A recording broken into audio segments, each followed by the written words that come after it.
This is question number 7 of exercise 4.4. The vertices of a triangle are A, B and C. Find the coordinates of the centroid, orthocenter, circumcenter of the triangle. Are these 3 points collinear? हमें एक triangle के तीनों vertices given हैं। हमें उस triangle का centroid, ऑर्थोसेंटर और सर्कमसेंटर find out करना है और यह साबित करना है कि क्या ये तीनों पॉइंट्स कोलिनियर हैं। Solution: A, B, C are 3 vertices. First we will find centroid. What is centroid of a triangle? हमने एक्सरसाइज 4.1 के साथ डिस्कस किया था। जी बिल्कुल, centroid is the point of concurrency of the medians of a triangle. The point of intersection of medians is called centroid and it is calculated as, इस formula से centroid को calculate किया जाता है। ये x1, x2, x3 और y1, y2, y3 क्या हैं? जी बिल्कुल, हम वर्टेक्स A के x और y कोऑर्डिनेट्स को x1, y1, वर्टेक्स B के लिए x2, y2 और वर्टेक्स C के लिए x3, y3 यूज करेंगे। और ये कोई जरूरी नहीं, आप वर्टेक्स B के लिए x1, y1 या वर्टेक्स C के लिए भी x1, y1 यूज कर सकते हैं, इससे कोई फर्क नहीं पड़ता। मैंने यहां पर इसी तरतीब को फॉलो किया, यानी कि ABC जो हमारा सीक्वेंस है और उसी तरह से x1, y1, x2, y2 और x3, y3 वैल्यूज पुट की। x1 की वैल्यू -2, x2 की वैल्यू -4, x3 की वैल्यू 3, इन तीनों वैल्यूज का सम डिवाइडेड बाय 3। इसी तरह y1 की value 3, y2 is 1, y3 is 5, तीनों वैल्यूज का सम डिवाइडेड बाय 3। सिंप्लीफाई किया and this is the centroid of triangle ABC, -1, 3. Next we will have to find orthocenter. First you will have to recall what is an orthocenter. Orthocenter क्या है? ये भी हमने exercise 4.1 के साथ discuss किया। जी, orthocenter is the point of intersection of altitudes of triangle. Point of concurrency of altitudes of a triangle is called orthocenter. और चूंकि तीनों एल्टीट्यूड्स कंकरेंट होते हैं, सो किसी दो एल्टीट्यूड्स का अगर हम point of intersection find out कर लें तो वो पॉइंट ऑफ इंटरसेक्शन ऑर्थोसेंटर ही होगा। अब वो point of intersection find out करने के लिए हमें दो एल्टीट्यूड्स कंसीडर करना होंगे और हमने लेट किया CD and AE be the altitudes of a triangle ABC। This is triangle ABC और ये वो एल्टीट्यूड्स जिनका मैं जिक्र कर रहा हूं। CD is altitude if we consider AB as base और AE altitude है अगर हम साइड BC को बेस कंसिडर करें। अब ऑर्थोसेंटर क्या है? Orthocentre is the point of intersection of altitudes. और पॉइंट ऑफ इंटरसेक्शन कहां है? जी, this is point of intersection of these two altitudes. हमें इस पॉइंट के x और y कोऑर्डिनेट्स फाइंड आउट करना है और पॉइंट ऑफ इंटरसेक्शन के लिए मैंने क्या बताया था, हमें क्या करना होता है? हमें साइमल्टेनियसली सॉल्व करना होता है इक्वेशंस को। और ये पॉइंट ऑफ इंटरसेक्शन दो स्ट्रेट लाइंस का, इनफैक्ट लाइन सेगमेंट्स का पॉइंट ऑफ इंटरसेक्शन है। यानी हमें इन दोनों एल्टीट्यूड्स, एल्टीट्यूड AE और एल्टीट्यूड CD, इन दोनों की इक्वेशंस चाहिए। अगर हम उन दोनों इक्वेशंस को साइमल्टेनियसली सॉल्व करेंगे तब हमें ये मिलेगा point of intersection, that is orthocentre. So अब हमें वर्किंग करना होगी AE और CD की इक्वेशंस फाइंड आउट करने के लिए। सो पहले हम चलते हैं एल्टीट्यूड AE की इक्वेशन फाइंड आउट करने के लिए। अगर हमें एल्टीट्यूड AE की इक्वेशन फाइंड आउट करना है तो हमारे पास पॉइंट A है, क्या E आ सकता है? जी बिल्कुल नहीं, ई के बारे में हमें कोई इंफॉर्मेशन नहीं है, लेकिन एल्टीट्यूड जो है इसका साइड बीसी के साथ क्या ताल्लुक है? जी, AE is perpendicular to BC। हमें स्लोप ऑफ BC की मदद से स्लोप ऑफ AE मिल सकती है और हम पॉइंट स्लोप फॉर्म से इक्वेशन ऑफ एल्टीट्यूड AE लिख सकते हैं। तो चलिए वर्किंग करते हैं। Slope of side BC, slope के लिए formula difference of y coordinates divided by difference of x coordinates, keeping the order same. 5 minus 1 divided by 3 minus 4, that has become 3 plus 4, and the slope of side BC is 4 by 7. अब slope of AE क्या होगा? AE चूंकि perpendicular है BC पर, इसलिए इसका slope side BC के slope का नेगेटिव रेसिप्रोकल होगा। अब 4/7 का नेगेटिव रेसिप्रोकल क्या होगा? जी बिल्कुल, -7/4। Since altitudes are perpendicular to sides, so slope of altitude is negative reciprocal of slope of side BC and it is -7/4। अब altitude AE की हमारे पास स्लोप आ गई -7/4 और वर्टेक्स A पॉइंट A हमें पहले से गिवन है, सो पॉइंट स्लोप फॉर्म से हम AE की इक्वेशन लिखेंगे। Equation of altitude AE bye point slope form, and point slope form is y minus y1 is equal to m into x minus x1। ये x1 y1 जी बिल्कुल ये a के x और y coordinates और m -7/4। Values put की, simplify किया, 4 left side पर जाकर मल्टीप्लाई होगा और फर्दर सिंप्लीफिकेशन 4 मल्टीप्लाई हुआ y-3 के साथ और -7 मल्टीप्लाई हुआ x+2 के साथ। टर्म्स को लेफ्ट साइड पर शिफ्ट किया और सिंप्लीफाई करने से हमें 7x plus 4y plus 2 is equal to 0। This is the equation of first altitude, that is altitude AE। अब इसी पैटर्न पर हम एल्टीट्यूड CD की इक्वेशन फाइंड आउट करेंगे। C पॉइंट चूंकि हमारे पास मौजूद है, हमें CD की स्लोप चाहिए और CD की स्लोप के लिए हमें किसकी स्लोप फाइंड आउट करना होगी? जी बिल्कुल, साइड AB की। ये same diagram, slope of side AB। Slope के लिए हमारा formula y2 minus y1 divided by x2 minus x1। Values put की, slope of side AB is 1। Slope of altitude CD is negative reciprocal of 1, so it will be -1। By point slope form हमने equation find out कर ली altitude CD की, that is x plus y minus 8 is equal to 0। ये procedure चूंकि अभी हम last slide में देख चुके हैं, इसलिए आप इस वीडियो को पॉज करके इसके स्टेप्स को खुद समझ सकते हैं। अब हमारे पास दोनों एल्टीट्यूड्स की इक्वेशंस आ चुकी हैं, हम इन्हें साइमल्टेनियसली सॉल्व करेंगे तो हमें इन दोनों का पॉइंट ऑफ इंटरसेक्शन यानी कि ऑर्थो सेंटर मिलेगा।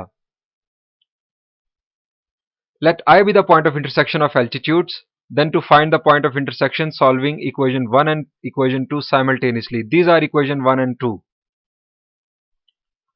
and this is our procedure। ये प्रोसीजर भी आप समझ चुके हैं। डिनोमिनेटर्स को सिंप्लीफाई किया और दो केसेस बना लिए, एक x के लिए और एक y के लिए। x की वैल्यू -34/3 और y के लिए हमने सिंप्लीफाई किया तो y की value 58/3। So this is orthocenter of triangle ABC। x coordinate is -34/3 and y coordinate is 58/3। Next we will find out the circumcenter of triangle ABC। What is circumcenter? Recall करें, ये भी हम पढ़ चुके हैं। The point of intersection of perpendicular bisectors of the sides of a triangle। Ji, circumcenter of a triangle is the point of intersection of perpendicular bisectors of sides of the triangle। आगे बढ़ते हैं। This is ABC triangle diagram Let D and E are the midpoints of side BC and AC respectively. Like this, D is midpoint of BC and E is midpoint of AC. ये midpoints हम क्यों find out कर रहे हैं जी? जरा गौर करें, सर्कमसेंटर है क्या? Point of intersection of perpendicular bisectors. हमें परपेंडिकुलर बाइसेक्टर्स रिक्वायर्ड हैं, और परपेंडिकुलर बाइसेक्टर्स क्या हैं? ऐसी लाइंस जो साइड्स को बाइसेक्ट भी करें और परपेंडिकुलर भी हों। परपेंडिकुलरली बाइसेक्ट करें, और बाइसेक्शन का मतलब दो बराबर हिस्सों में काटना। सो डी वो पॉइंट है जहां से बाइसेक्टर गुजरेगा, और परपेंडिकुलर बाइसेक्टर साइड बीसी पर परपेंडिकुलर भी होगा, कुछ इस तरह से। This is perpendicular bisector of side BC and this is perpendicular bisector of side AC. अब इन दोनों बाइसेक्टर्स का पॉइंट ऑफ इंटरसेक्शन ये है हमारा सर्कमसेंटर, जो हमें फाइंड आउट करना है। अब ये पॉइंट ऑफ इंटरसेक्शन है दोनों परपेंडिकुलर बाइसेक्टर्स का। इसका मतलब है कि हमें परपेंडिकुलर बाइसेक्टर्स की इक्वेशंस चाहिए, और परपेंडिकुलर बाइसेक्टर्स की इक्वेशंस के लिए हमें कोई फॉर्मूला यूज करना होगा। लाइक जैसे हमने एल्टीट्यूड्स के लिए पॉइंट स्लोप फॉर्मूला यूज किया, यहां पर भी हमारे पास परपेंडिकुलर बाइसेक्टर्स का एक एक पॉइंट गिवन है, डी और ई, और स्लोप हम फाइंड आउट कर सकते हैं। चूंकि परपेंडिकुलर बाइसेक्टर साइड्स पर परपेंडिकुलर होते हैं, सो साइड्स की स्लोप की मदद से हम इन परपेंडिकुलर बाइसेक्टर्स की स्लोप फाइंड आउट कर सकते हैं। सो प्रोसीजर आगे बढ़ाते हैं। Coordinates of D. D is the mid point of BC, और mid point formula sum of abscissas divided by 2, और मिड पॉइंट का y coordinate sum of ordinates divided by 2। हमने फॉर्मूला यूज किया, values put की B और C vertex में से, तो सिंप्लीफाई करने से हमें कोऑर्डिनेट्स ऑफ डी मिले -1/2, 3। These are the coordinates of D. Slope of side BC. चूंकि अब हमें डी पॉइंट मिल चुका है, बीसी की स्लोप फाइंड आउट करेंगे। y2 - y1 divided by x2 - x1, slope of side BC is 4/7. Since perpendicular bisector are perpendicular to the sides, so the slope of perpendicular bisector will be the negative reciprocal of the slope of the side. 4/7 का negative reciprocal -7/4. So slope of perpendicular bisector of side BC is -7/4. अब हमारे पास perpendicular bisector का एक point, ये point और ये slope मौजूद, हम इस बाइसेक्टर की इक्वेशन लिख सकते हैं bye point slope form. This is point slope form. x1 y1 point D के x और y कोऑर्डिनेट्स, और m स्लोप हमारे पास है -7/4। वैल्यूज पुट की, सिंप्लीफाई किया, ब्रैकेट के अंदर हमने एलसीएम लिया, 4 2s are 8, और ये 8 लेफ्ट साइड पर जाकर मल्टीप्लाई होगा, और -7 ब्रैकेट में 2x + 1 के साथ मल्टीप्लाई हुआ। सिंप्लीफिकेशन की, this is the first equation of perpendicular bisector of side BC। 14x + 8y - 17 = 0। दूसरे परपेंडिकुलर बाइसेक्टर की इक्वेशन के लिए हमें मिड पॉइंट E और साइड AC की स्लोप रिक्वायर्ड है। So coordinates of E mid point formula से 1/2, 4।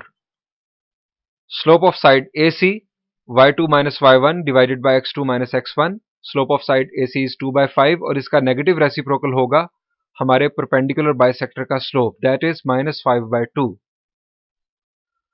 अब पॉइंट स्लोप फॉर्मूला से हम दूसरे परपेंडिकुलर बाइसेक्टर की इक्वेशन लिखेंगे, और चूंकि ये प्रोसीजर पहले भी हो चुका, आप इसकी डिटेल इस वीडियो को पॉज करके खुद से समझेंगे।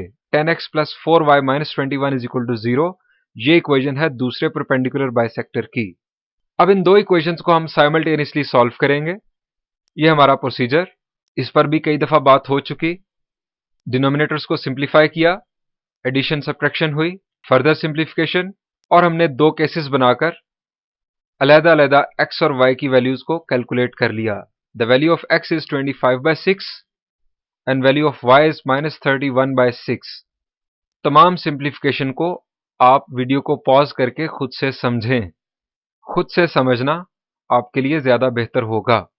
सो this is the circumcentre of triangle ABC। अब हमें यह साबित करना है कि सेंट्रॉइड जो हमने फाइंड आउट किया, ऑर्थो सेंटर और ये सर्कमसेंटर आपस में कोलिनियर हैं। कोलिनियर साबित कैसे किया जा सकता है, ये हमने एक्सरसाइज 4.1 के साथ पढ़ा था, कोलिनियर पॉइंट्स।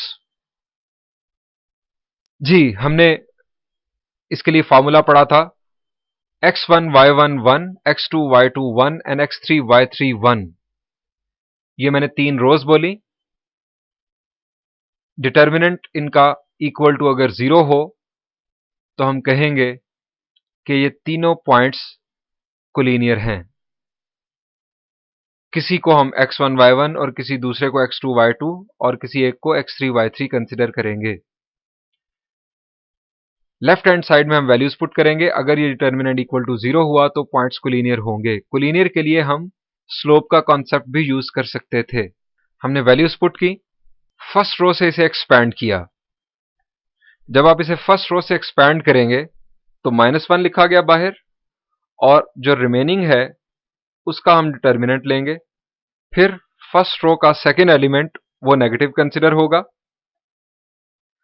और 3 की रो और कॉलम को हम छोड़ देंगे तो ये रिमेनिंग डिटर्मिनेंट होगा। और इसी तरह फर्स्ट रो का थर्ड एलिमेंट दैट इज +1, और फिर इसकी रो और कॉलम को छोड़कर डिटर्मिनेंट हम बनाएंगे, और फिर इन 2x2 डिटर्मिनेंट्स को हम कैलकुलेट करेंगे कुछ इस तरह से। ब्रैकेट्स को सॉल्व किया, एडिशन सब्ट्रैक्शन की, एलसीएम लेने से, फर्दर सिंप्लीफिकेशन। ये एडिशन सब्ट्रैक्शन आप खुद से समझिएगा, और इसे सिंप्लीफाई करने से हमें लास्ट रिजल्ट मिला 0। So if determinant is equal to 0, this means these points are collinear. Hence, centroid, orthocenter and circumcenter of triangle ABC are collinear. और ये किसी भी ट्राइंगल के लिए कोलिनियर होते हैं। और अगर मैं आपको ये बताता चलूं कि इक्विलैटरल ट्राइंगल के लिए ये तीनों पॉइंट्स एक ही जगह पर वाक़या होते हैं, ये तीन डिफरेंट पॉइंट्स नहीं होते, ये तीनों एक ही जगह पर आ जाते हैं फॉर इक्विलैटरल ट्राइंगल। और किसी भी ट्राइंगल के लिए ये कोलिनियर तो जरूर होते हैं। यहां पर यह प्रॉब्लम सॉल्व हुआ।